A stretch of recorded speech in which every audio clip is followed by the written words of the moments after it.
यावर प्रतिक्रिया देण्यासाठी आपल्यासोबत शशिकांत शिंदे जोडले जात आहेत। शशिकांतजी, सर्व परिस्थिती पाहता आपली सर्वात पहिली प्रतिक्रिया काय? अनेक कारणांमुळे गेल्या अनेक महिन्यांपासून जर आपण पाहिलं, कोकाटे या ना त्या कारणामुळे वादात असतातच, मात्र आता ही जी परिस्थिती ओढावलेली आहे यावर आपली प्रतिक्रिया?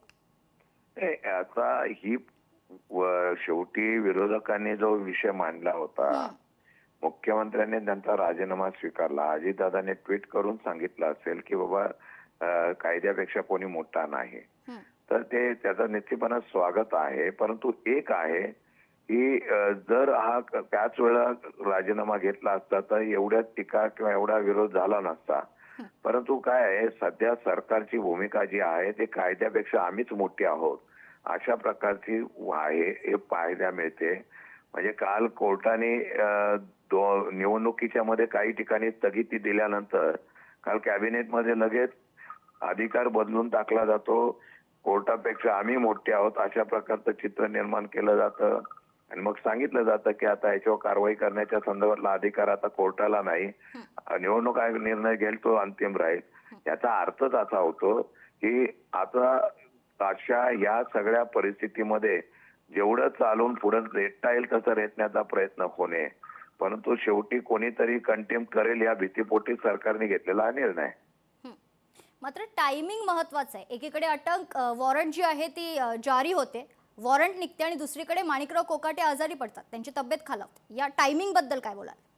नाही, टायमिंग कसा योगायोगाचा विषय असतो, शेवटी मी काय त्याच्यावर बोलणार नाही, कारण का एखादा जर प्रतिनिधी खरोखर आजारी असेल तर त्याच्या बाबतीत डॉक्टरने त्यांचा रिपोर्ट आणि त्यांचं सबमिशन द्यावं। मी काही डॉक्टर नाही, परंतु एक आहे, या बाबतीमध्ये त्यांची तब्येत खरोखर बिघडली असेल मी चुकीच्या पद्धतीने स्टेटमेंट देणं योग्य ठरणार नाही। जर तसं नसेल डॉक्टरने सांगितलं तर त्यांची कारवाई करण्याच्या संदर्भातली भूमिका घ्यावी लागेल।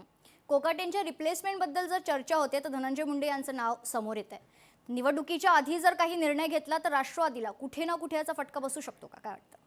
नाही, मला एक तर सांगावंसं वाटतं, मला माझा अंदाज आहे, कारण चुकीचा पण असू शकेल, परंतु गेल्या काही महिन्यापासून राष्ट्रवादी काँग्रेस पक्षाच्या मंत्र्यांचा राजीनामा घ्यायला मुख्यमंत्री किंवा सरकारमधले लोक पुढे येतात, परंतु अनेक वेळा वेगवेगळ्या प्रकारचे आरोप झालेल्या लोकांवर कारवाई केली जात नाही इतर पक्षाच्या, हे सुद्धा चित्र स्पष्ट आहे।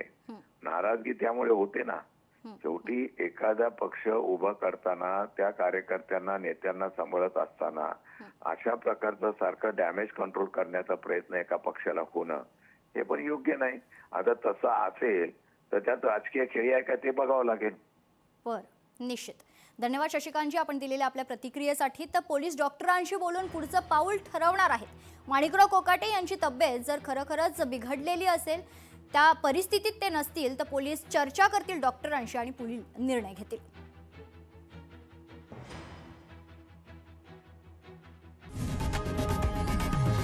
लोकशाही मराठी ऐका, पहा, जागरूक रहा।